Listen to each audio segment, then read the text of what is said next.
All right, welcome to another edition of the Stay True podcast, where triumph requires unlimited effort. I am your facilitator this evening, and my name is Lamont, and I have Dr. Rickey Frierson today. How you doing, sir? Doing as best as I can with the weather being the way it is out here. So, Hey, Dr. Frierson, like always, bro. I know how much wisdom you have. I know how much you bring to the table. But for those who don't, can you give a little bit about who you are, and we'll jump in from there. yeah, I'm just a guy who, first and foremost, I think you hyping me up more than what's needed.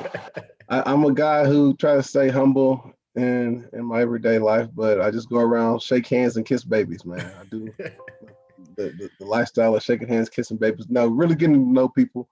Um, my professional trade is I'm a diversity officer at the university, at a four-year university, Colorado State University currently.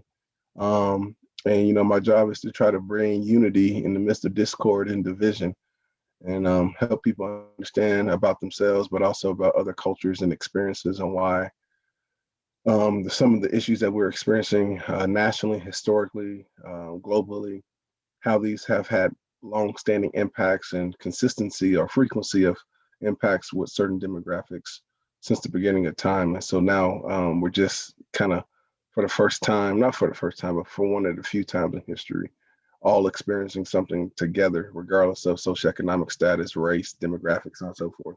But then, we're still dealing with, um, social unrest, policing, things like that. And so that's what I do every day, man. I just work around, how do I make our organization better? How do I make my units within the colleges better?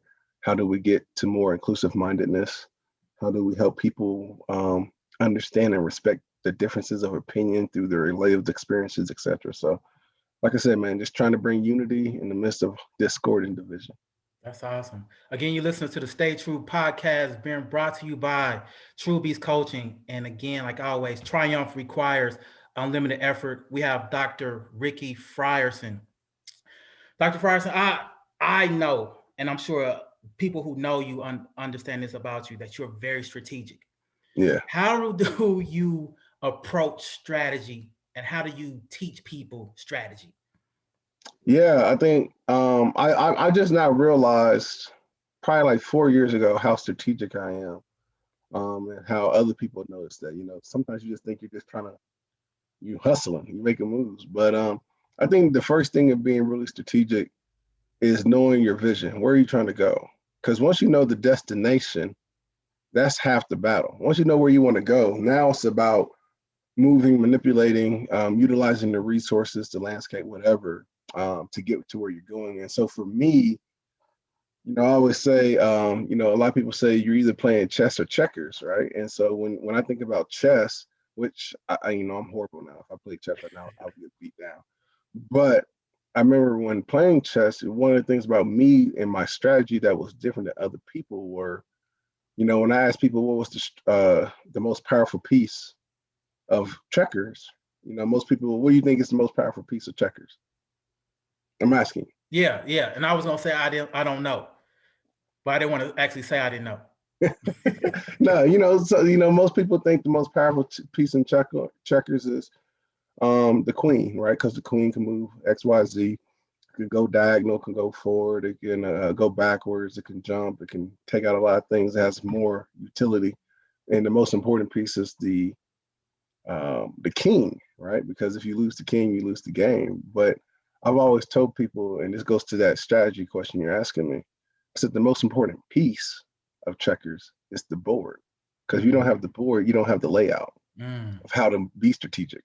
So mm. you need to, you can set up pieces on a chessboard to make your opponent think there's opportunities or there's weaknesses in your game by the way it appears. But you set that board up to be the way it is, because that board is the same way no matter what, right? And so for me, the world is the same thing. The world is our chessboard, right? And time is one of my chess pieces. So how do I move my aspect and my utility of time across this chessboard of life so that I can set myself up to appear in a strong position or appear to be a defensive position or appear to be weak in certain things to take advantage of when you make a mistake because you assumed something about me that was wrong, right? And so I think, that goes back to what we said in the beginning, which was vision. And so you have to have a vision on what are you trying to do? What is the objective of you playing chess in life? Like, what are you trying to get to?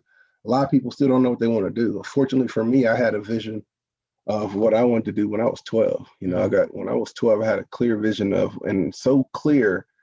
I'll never forget the day I was in my mom's kitchen looking outside the backyard and the sun was coming down, and like it was like the chosen one feeling like I had this glory come down on, and I had a vision, man, so clear that I wrote it out and glued it on my bedroom door, and kept that with me all this time about the different things that was shown to me that I need to improve, to go after, right? So for me, I never had to be one that kind of changed my education. A lot of people change their majors. I didn't change my majors. I came in with business, and I knew business was something that is recession proof, right? Is that every industry you have to know business. Everything in life you have.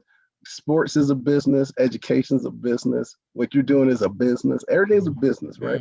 And so if you don't know basic principles, understanding concepts of just basic understanding of business, how are you going to move in any industry? You need to have that, right? Everybody, especially in the Black culture, a lot of us grow up with this passion of wanting to be entrepreneurs. We always want to own our thing, create our own destiny, create our own kingdom, whatever the case may be. But you have to have business concepts to do those kind of things. You have to know how to maneuver, how to market, how to advertise, how to utilize personnel, budget, finance, patience, strategy, those kind of things. And so I realized that, and I've been fortunate enough later on in life. I didn't have for me personally, I didn't have a strong positive male tutor or mentor, I should say, until I was like 23, 24. And then that helped really expound what I was trying to do. So those are things I think about, your network, your inner circle. I don't have a strong, or not strong, a huge inner circle. I have a very, very small inner circle. I don't even, my goal is not to be world known, world famous. If it gets there, fine. My thing is to be reputable for the services I provide. So I always tell people my job is to try to be like Hitch. If you remember Hitch with Will Smith, he wasn't trying to be, all out there. In fact, his calling card and his strategy was, if I can maintain a veil of secrecy of my identity, then the work I do is even more value because not too many people get to know who I am. And so the presence that I bring is what's valuable in Hitch, right? The skill sets is cool too, but the fact that I got him and I know what he can do because I heard, but everybody else don't know about him. That's the thing. And so that's my goal is, to make moves behind the scene. I don't need to be all on the stage limelight. I'm anti-social media and all this other stuff. So I do mine by word of mouth. First of all, not just because you're my homeboy, doggone well, you're not gonna be stay behind the scenes. One, you too good at what you do. That's first and foremost, Rick. Now, the second thing is that I want you to do is, how do you teach strategy? Yeah, I think that's a good question, Lamont. That's a real good question. You got me over here. That's what I do, bro. Okay, look, I had to change the hat and everything. Listen, Arian to the head. No, I think, I don't know if you teach strategy or do you teach life principles when used correctly create strategy. So I'll say that again. I don't know if you can teach strategy, but more so life principles that when used correctly create strategy, and so how do you value time? How do you measure your time? How do you measure progression of your time? That's a life skill. How do you network? How do you discern the people around you? That's a life skill. How do you navigate the professional world with your personal world? That's a life skill. How I am behind the scenes, right? Not too people know like Rickey behind the scenes. They see this professional side of me, right? And so I think that's a life skill. And so I think when you know how to, you have to know what type of chess piece you are internally, right? And I think once you know, okay, here I can be a little bit more extroverted. Here, I got to be more philosophic. Here, I have to be more theoretical. Here, I need to be more scholarly. Here, I can be more street or laid back or whatever the case may be. And then you try to blend. And so I think the biggest strategy is to pursue and navigate steps of towards success without losing self and identity. Mm. I think a lot of people, they look at strategy and they look at how they have to sacrifice. And yeah, you don't have to sacrifice resources, time, things like that. Don't get me wrong. But you should never have to sacrifice self and identity to be successful with strategy. And I think a lot of people, what I see is a lot of people feeling like they have to hide or sacrifice self or identity to be strategic. They don't, they want to say one thing and then they don't. And then they're like, man, Ricky, you just go off and say it. And look where I'm at. You know what I'm saying? Like some people need that. So I think that's how you teach it. You have to teach the life principles, and you have to teach people to lean on their past life experiences and the successes they've had, but more so the failures. We always talk about, do you learn more from your successes or your failures? Most people say your failures. To fail is your first attempt in learning is something I've heard before too. And so if you learn more from your failures than you do your successes, why are we so failure adverse? Right? Mm-hmm. If my whole thing that I tell people and I tell students, especially when they don't study, if you're going to fail fast. There's no point in stressing out over the weekend. If you know you went to the club all day Saturday, you was kicking it with the homies all day Sunday, you might have went to church, prayed for a hallelujah to get to this test, and dang well you didn't put the time in, and you ain't going to do pretty well. Why are you stressing over it? If you're going to fail fast, so you can go back and enjoy your life. It's just a test. We've all failed before. And so that's one of the things that I try to hone in on for folks is that if you're going to fail fast so you can get to success quicker. So again, you're listening to the Stay True podcast, where we encourage you to understand always that triumph requires unlimited effort. We have Dr. Rickey Frierson. So Dr. Frierson, there's a couple of things that I kind of want you to speak to, but this is the first thing in particular is speak to someone, because last I had another podcast, we talked about valley, and I want you to speak to someone who's in a valley, but I also want you to speak to someone who's on a mountaintop. Like, what would you say to those types of individuals in those scenarios? Well, see, you almost, when you talk about the valley and the mountaintop, man, you pull on the spiritual Yeah, I strings. want that. I want that, brother. Right. I think if you're in the valley, you probably need to start praising God, right? Because and praising, not praying, praising God, because you can only go up. If you're in the valley, there's only one direction to go, right? It's up. So you gotta be like, whoo, right? I'm going up. There's a come up somewhere in my situation. And as they say, if you're going through a forest, you might as well keep going because you're gonna, if you go, halfway into a forest and then you're like, man, this is too much. And then you go back out, if you would have used that same energy, you would have been done, right? So you might as well just persist through, right? And so praise God, know where you're at when you're in the valley. Understand that on the spiritual side, the same way you rely on the Lord, whatever higher power you believe in, entities, whatever, the same way you rely on God and you call out to God when you're in the valley, it's the same consistent effort you need to have when you're on the mountaintop. So it doesn't matter if you're on the valley, you should be praising regardless, right? I made it to the top. Because if you're at the top of the mountain, where's the next level? You're going down somewhere. You're going down. It's just inevitable. And so you gotta, you have to be consistent in your dependency, your praise, number one. Number two, you have to go back, and this is why I tell people you have to rely on your past successes when you were in valleys before.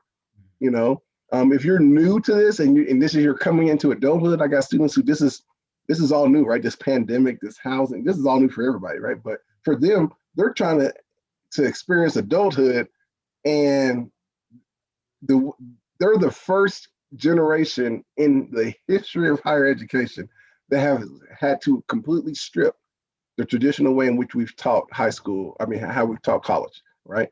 So they might be in a valley spot where there's pandemic, social unrest, fiscal issues where they lose their job because the campus ain't open, things like that. And you have to rely on, and you have to think about, what are your resources? Who are your inner circle, number one? Who's your source and who's your resource? Your source should be God. And then who's your resources? That should be your close homies and friends that you know can, lift you up, give you some guidance while you're trying to figure out things. When you're at the mountaintop, the first thing you have to ask yourself is, are you at the mountaintop by yourself, or did you bring people with you? Because that's the selfish mindset, right? So, everybody wants to reach the mountaintop, but what's the point of reaching the mountaintop if you have no one to celebrate it with? You got there and then you look and you done stepped on all your friends to get there. You done lost your identity to get there. You don't know who you are anymore to get there. You're doing things and things that you thought you would never do, you've done, things like that. So if you're at the mountaintop, the thing I always talk about is the elevator concept. If you got to the mountain by climbing the stairs, then you need to hit the elevator so that someone don't have to climb the same stairs that you had to go up. You can be able to lift them up through your knowledge and wisdom of knowing what it took when you had to go up them flights of stairs, right? So you should always make it easy. I always tell people, my job when I talk to students and teach students and people who want me to be a mentor for them, I always say my goal for you is for me to be completely envious and jealous of you 5 years from now. Why? Because if you really impart what I'm talking about and what I've learned into your life, then you should be exponentially ahead of me in 5 years. Because you didn't have to go through those pitfalls, you didn't have to make those mistakes. So you're on a smoother plane already, right? And no one, and I'm not asking for, a bunch of handouts and stuff like that. I always tell my students, if you make it big, I just want 2%. I just want 2%. That's all I say. And I learned that from McDonald's franchise. Just give me 2% of what you make. And if I invest in everybody and I get 2%, I'm wealthy. So, that's what I would say to someone who's in the valley or in the mountaintop. So you and I've had this discussion before, but I just need you to bring it out again. Give me the difference of passion and purpose. I love how you do this. Well, I learned from my mentor, your purpose is when your skills, talents, and abilities intersect humanity. That's when you find your purpose, right? When your skills, talents, and abilities intersect humanity, that's when you find your purpose. When your passion is very simple to find, in my opinion. I think it's very simple. There's two things that I recognize with people when it comes to passion. One is that it's so obvious that it's oblivious to you, that it's something you do so well that you're like, and everybody else knows it, right? Like, man, you are the bomb at this. And you're like, man, that's just nothing. If someone is an excellent chef, they're like, man, you can cook. And you're like, oh, I just put some stuff together last minute. And for you, you don't think about it because that's just something you do. But for someone else, they see value in that.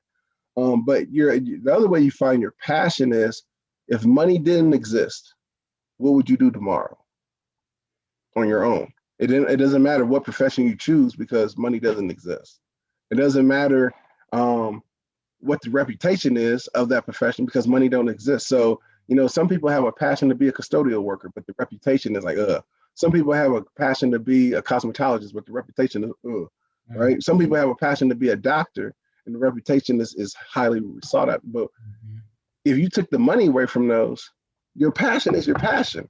So you're making just as much as the doctor, just as much as the president, just as much as the trash man, because you're doing your passion. And when you're passionate about something, it feeds your spirit in the form of joy.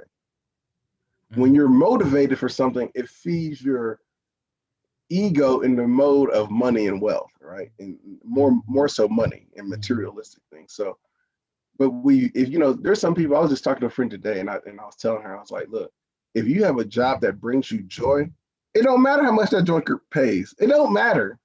If you got joy in that position, you talking about, you use the word joy, it feeds your spirit, it makes you whole, and you are content. It brings you peace. It doesn't bring you stress. It makes you serve and do what you feel like in your purpose. It could be $1 a year. It brings you joy. That's, in the Bible, that's one of the highest things you can get is joy. Now, a lot of people get that. People seek money and they think money's attached to joy, but we learn what, what did Biggie say about money? More money, more problems. Yeah, that's it. Right? So I think your passion is something that you would do regardless of how much it pays. One of my passions is this. I love speaking. If I can go travel around the world and speak to students and speak to groups, you won't have to pay me. Me traveling around the world and getting to meet people and meeting different cultures, payment enough. Mm. But then you do give me money on top of it, and I get to stay at different hotels, different food, different cultures, see the the glory of the world and all the beauty that God has made. Man, please, that's dope. I You love know, it. yeah. So that's the difference. Bro, do your take on genius for me. Genius.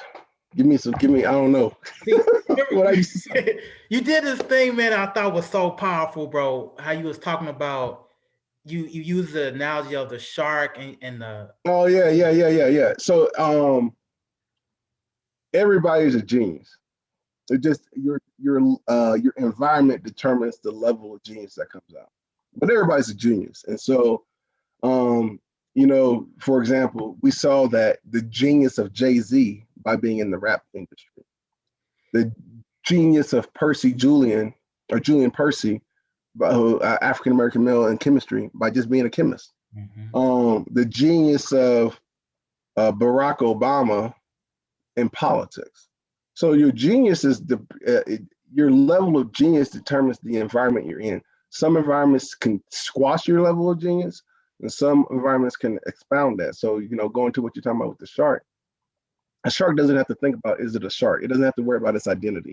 It doesn't have to think about its skill sets when it's in the water. It knows naturally what it does. But you could put a shark literally 24 inches away from water on the sand, and it will completely lose its mind. Like, because number one, it's dying immediately because it has gills and not lungs. Number two, it doesn't have fluidity to move in. So it's like, what am I doing, right? A bird is a genius in the air. It doesn't have to think about how to fly. I mean, look, we still try to figure out how to fly. These things just take off, right? And so the level of where you're at. So if you're in a relationship where you feel like it's killing your spirit or your genius, you need to get out, Mm. right? If you're in a major where you feel like this doesn't, that's one of the few knocks I have in higher education. Higher education to me sometimes forces us to choose one of the many aspects of genius that we might have. That's one of the reasons why, excuse me, that's one of the reasons why early on when I was in college, entrepreneurship wasn't a major yet. Mm. And I had to emphasize in it because I felt I had multiple areas of skill sets, and I Mhm. can't just focus on business. I need to know business, but I also need to know marketing. I need to know management, but you know what I'm saying? These things like that. And so, I had to put myself in environments. And what I used to shun, now I embrace. I used to shun being the dumbest one in the group or the Mm. one who doesn't look like they're progressing the most, right? Because it's competition and all this other stuff, right? You want to make sure you're keeping up with your boys. You don't want to be the ball and chain of the group and stuff like that.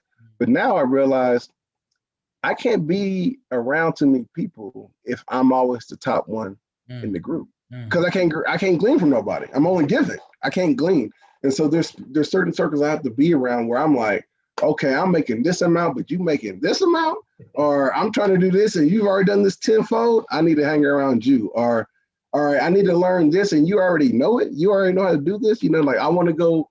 One of my bucket list items is I want to be able to work remotely in another country, right? For like 6 months. Just take my kids, go to another school, chill out, stuff like that.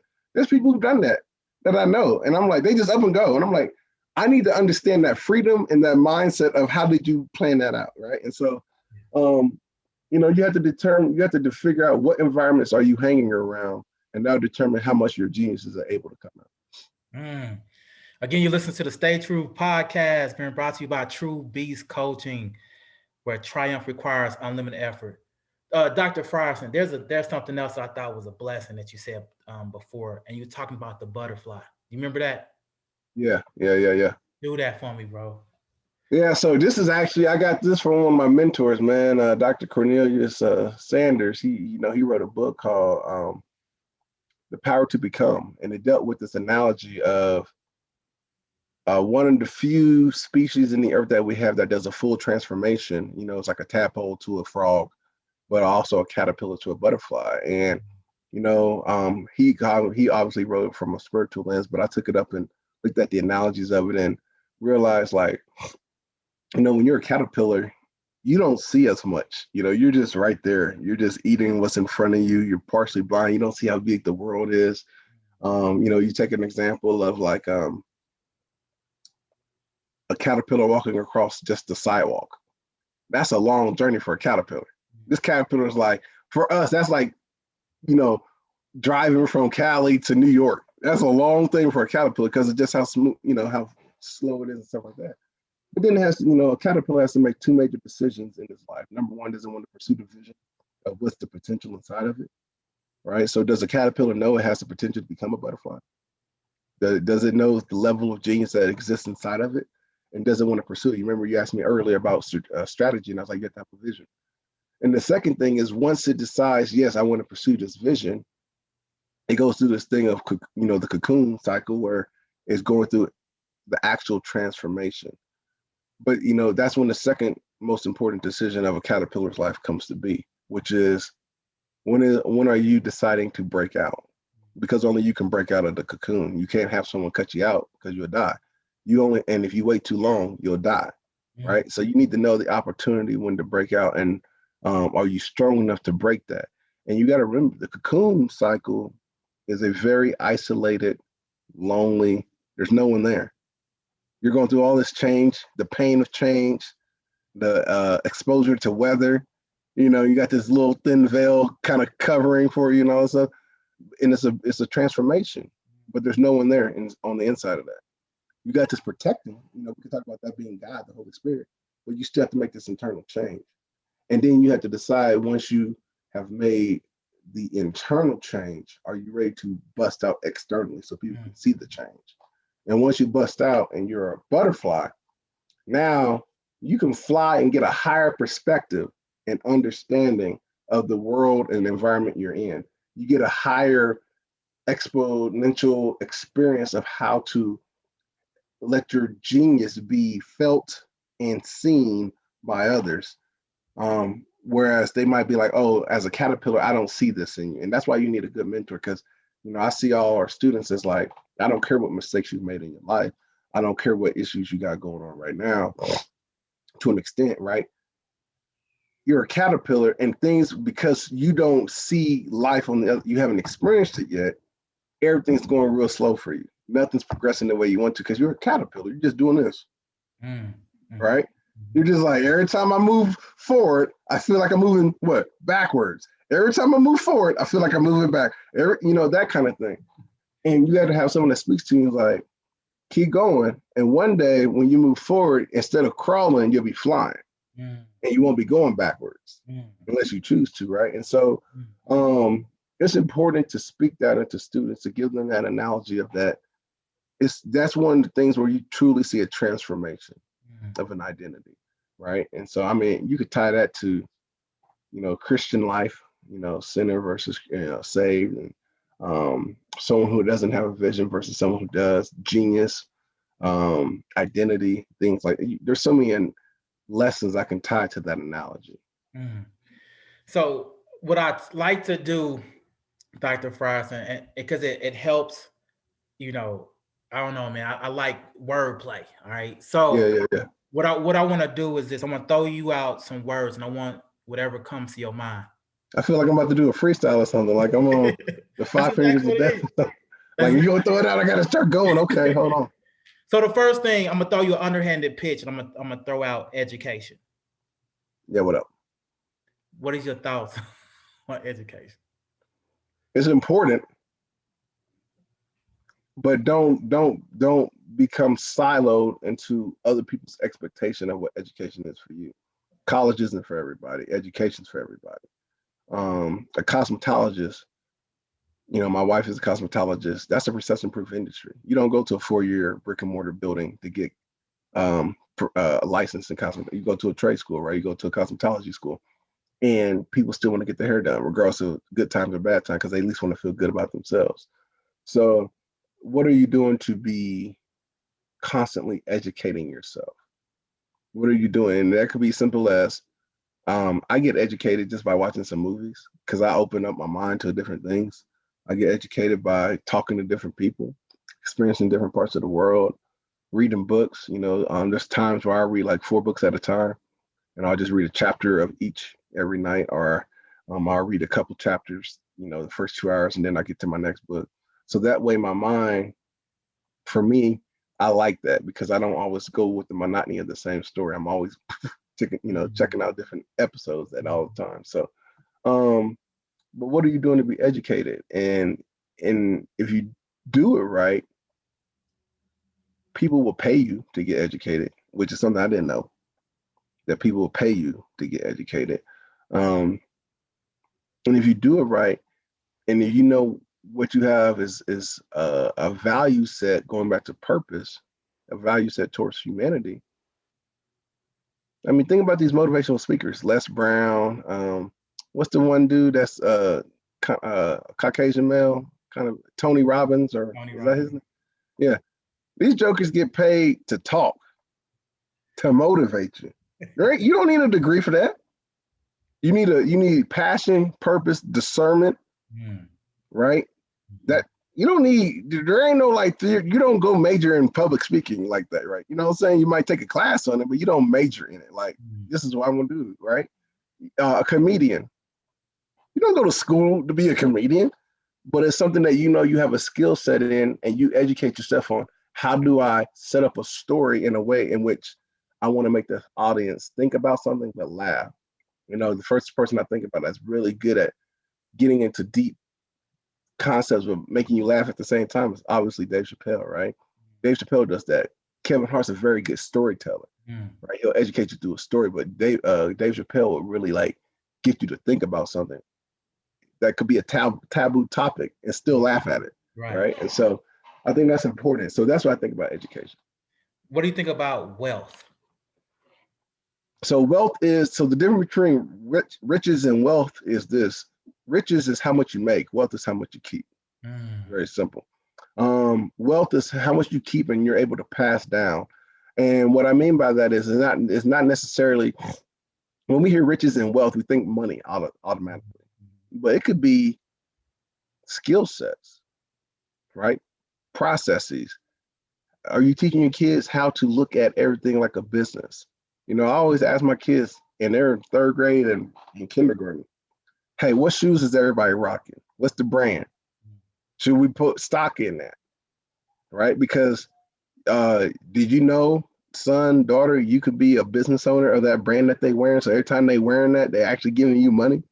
Get them to start thinking that's wealth right there. You used to be like, what? So you mean my Little Pony? If I, Fisher Price, let's say that's the company. I don't know if that's the case, but Fisher Price is the company, and you own a stock of Fisher Price. Every time you see someone with My Little Company, My Little Pony, you be like, thank you for serving. Thank you for supporting my business. I mean, because that's wealth. You're always looking at opportunities. You're always looking at what is community wanting, or what is the void that community is needing that I can provide. And then you decide what your value is. A statement I always tell students is this: people know what your value is, they just hope you don't. People know what your value is, they just hope you don't. So you can be as wealthy as you want based on your value and how you construct your mind for it. I like that. 2 words. Let's go. Pride. Ooh, excuse me, snorting. The downfall before man. Think about the pride of life, the lust of the flesh, the lust of the eyes, and the pride of life, the 3 main downfalls of man. So pride to me is bolstering your identity publicly when you know you're lacking something privately. I'll say that again. Pride to me is boasting an aspect of your identity publicly because you know you lack something privately. I don't need to try to convince you that. I don't care if you think I'm smart or not. I don't care if you think that I'm ignorant because I'm Black, or because I'm tall, I must be this or I must be that. It don't bother me, right? But if I have pride and I need to show, I need to do indicators to me. So I'll give you an example. The best way I can describe pride in an analogy is this. What's your dream car? Me? Hmm. So let's say a Maybach. A Maybach is your dream car. Yeah. All right. So, I got that in my garage right now. But no, I'm joking. I'm joking. I don't. A Maybach, though, I'll ask you this simple question. This tells you pride versus knowing your identity. Have you ever seen a bumper sticker on a Maybach? No. Have you ever seen a bumper sticker on a Bugatti? No. Right? Because they know their identity. The brand speaks for itself. When the presence of it, but when you see these bumper stickers or these flashy rims and stuff like that, that's trying to bring attention to you because you don't know what your value is. But when you see a Rolls Royce pull up, like just this past Saturday, bro, I took my kids to the zoo and we ended up parking next to a Bentley SUV. Mm. We knew it was valuable pulling up to the parking spot because I was like, this thing glistens in another way that no other car has seen glisten. And so you don't see bumper stickers on those type of vehicles because they know their identity. They know the brand of what they don't need something to accentuate or send a message. The presence of the brand is the message. And so if when you have pride and you have to wear the flashy stuff or whatever, and sometimes it's because, don't get me wrong, I used to wear the chains too, because when you first come up to money, you want to idolize and emulate what you see on TV. But then I realized that could be risky. If you let everybody know what you're really making, what's in your pocket, people might be following you. You know what I'm saying? And um, so I think you got to understand what are you trying to be prideful in, and then understand that anything that brings you pride, you can lose in a moment, and then you're Mm. really more confused. You're much more confused with your identity afterwards. Well, that was deep right there. Last word, black. Man, favorite color number one, um, black and I'm proud. Uh, no, but why do I like black? A few reasons. Number one, you mix all the colors that we have in the world, it gets black. Number one. Number two, the most mysterious things that we have yet to find out are in black spaces. So I always think we're an enigma. That's the reason why people are so complex by it. Because we are so, when you think about dark rooms, oh, something's in here scary because you don't know what's present, right? You can't see all the way through. You can't understand. And so I love the color black. Black it absorbs heat, right? Black can provide shade, so it can block rays, right? So you when you get too hot, you go into a shade, which is a darker space, Mm. right? Um, Black is one of the things that helps darken or what you call enrich a color and not take away from the color, Mm. right? So you get a darker hue of it versus a lighter hue. Black is dominant. We just know that just through the color matrix. We know that through um, biology. The black gene, human wise, is the most dominant gene. Any other race we mix with, you're gonna know they have some black in them, right? You can tell real cool. And so, why not be happy with black because it's dominant in everything you see. It's dominant in everything you see. Mm. I like that, bro. Man, bro, we're gonna have to keep doing this. Look, um, this is what I typically do, man, when I come to a close, man. I pretty much just give you guys the floor. Yeah. So whatever's on your heart, man, give it to them. Um, it's real simple for me. I think in this time, we have to ask ourselves, what did we do in 2020? Um, what did you do personally to edify yourself, bring awareness, save, learn a new skill? Um, what is holding you back? And what's crazy to me is if you really were honest with yourself, if you're really, really honest with yourself, there's only one thing holding you back, and that's you. That's your mindset. Mm. Um, it doesn't matter the cards dealt in life. I know people get bad cards. They're born in bad situations with ailments or generational curses, things like that. But you're not the only one. And so if there's a story of success, then that means there's an indictment on you not pursuing it, because that means it's possible. So your mindset, you either play victim or victor, right? And so I know this time there's a lot of things, and it's easy. I want to make sure people realize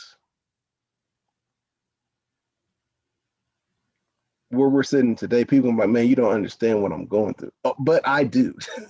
If people don't see the struggle of the come up sometimes, right? All they see is you on the stage, or they see you on here, doing an interview, or they see you on TV or whatever. They don't understand what you had to go through to get that, and how you had to make ends meet, right? And so you can either be the victim or the victor. And it's all a mindset, man. And so that's why you see, that's why I love when you see people who you don't think should be able to do something, but they can, or you're asking yourself how they're doing it. It's a mindset. The mindset of like, man, if I do this, then I'm going to be in a lot of debt. Well, is it a debt or is it an investment? It's a mindset. You see what I'm saying? And so when you're making an investment, that's one thing. When you're giving tithes and offering, is that a debt or an investment? That should be an investment in your spiritual bank account, right? Just like you saving everything else. And so it's really a mindset, man. So really what I try to tell people is this, is that bottom line, it might be tough to deal with. It might be something that's comfortable, but just because it's uncomfortable, that doesn't mean it's not necessary. You're going to have to go through that. And so think about it. I break it down as simple as this. God gave Moses to get the people out of Egypt 3 different routes. This one's 11 days.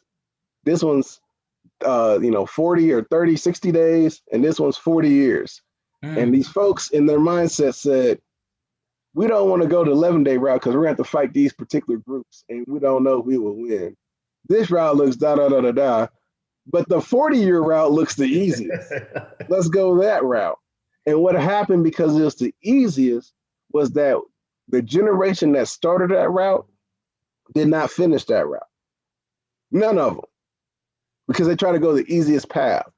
Right. And so what's crazy to me is that we as Americans, I'm talking specifically as our nation, we love competition, but we're afraid of failure. We're afraid of it being too difficult. But we gravitate to sports because we love competition and competitiveness. But then when we have those same obstacles, those hurdles in our lives, then we shy away from it. And so it all goes back to what's in your mind. What is motivating you? What pushes you?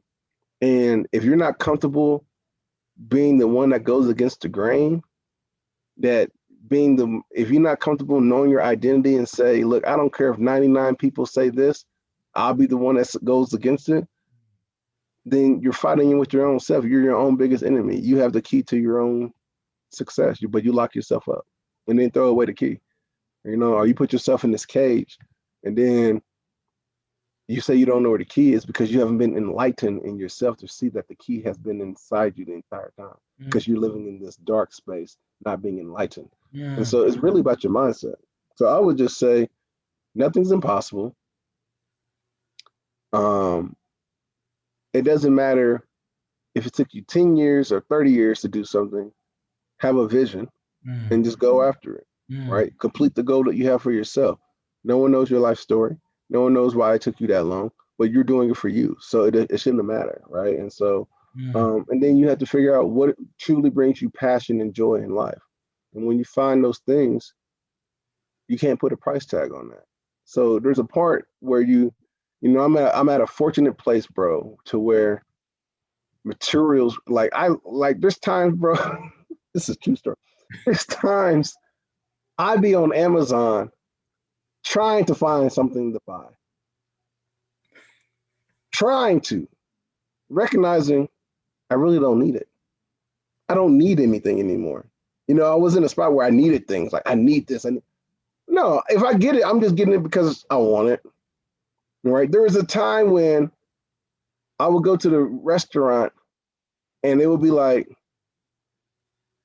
I need to figure out what's the highest price item on this to figure out how upscale this restaurant is, right? And that will let me know where I need to start. So if I see, like, back in the day, bro, if I saw like an $82 Meal plate, yeah, I'm gonna go ahead and eat off of appetizers. I'm getting me the salad that's for like $14.95 and eat some appetizers and just say I'm good. I'm fasting for the rest of the day.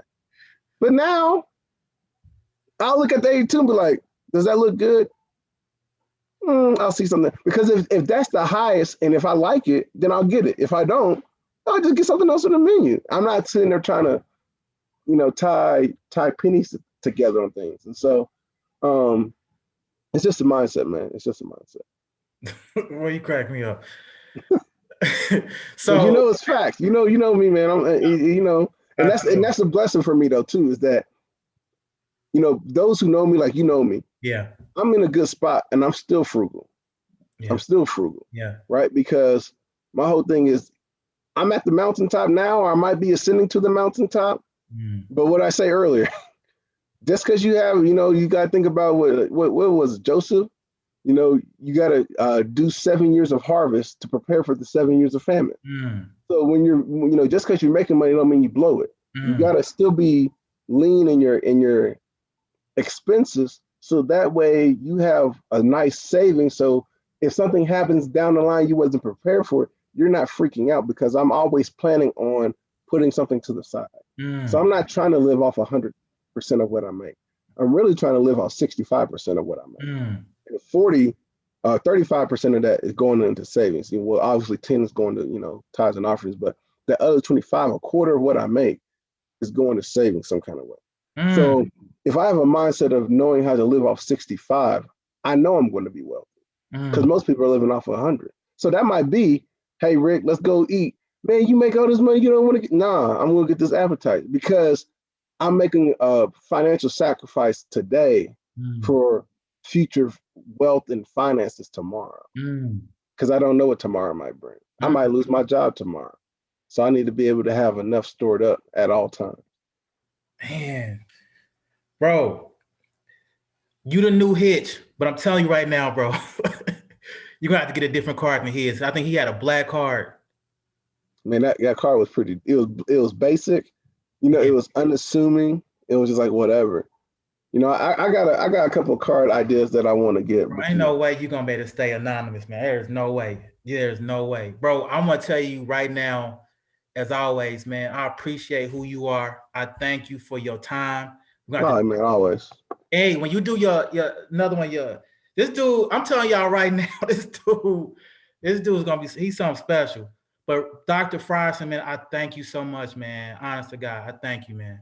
No, man, no. We go back. We go way back, actually, and so always love. It's good to see.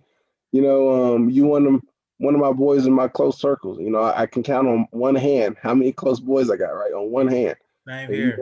Because we go back, and people. I like to be around good people who always hustling, who got that mindset of like, you more positive than me. You know me, man. Sometimes I'm like, man, this ain't gonna work. Cut it. Because I say if we're gonna fail fast. Cut it. Like, Rick, that's patient. And that's what I like about you. You got to have people who be, who got faith. You're a man of faith for sure. So. Man, I appreciate that, bro. But I would be remiss if I didn't get a 1-9 or 1-9. 06, baby. Right. Yeah. I had to hear. Yeah. Make sure they know. Yeah, I want to make sure if we're gonna do that too, I want to represent the chapter, man. Do it. Kansas State University, Capital chapter, Midwest, regionally well known, internationally world renowned, and we out here making it, man. And so I'm real proud of my chapter and the development that they gave me as a man, and just hoping that all alpha men, we out here doing the thing, constantly setting out, standards of excellence. So onward and upward. 100. Dang, I love that. And so I gotta give love to ZG, Zeta, Gamma, and Sigma Theta, man. Regardless if I'm quiet, nothing but love for you brothers, man. 100, man. Since 18, man. I thank Alpha for the development, bro, because it was a real development, man. So I'm so yeah. Don't get me started talking about that, man. You're gonna have us on an hour 2 presentation. No. We gotta do it again, bro, man. But thanks again, Dr. Frierson. Again, you've been listening to the Stay True podcast, being brought to you by T.R.U.E Coaching, where triumph requires unlimited effort.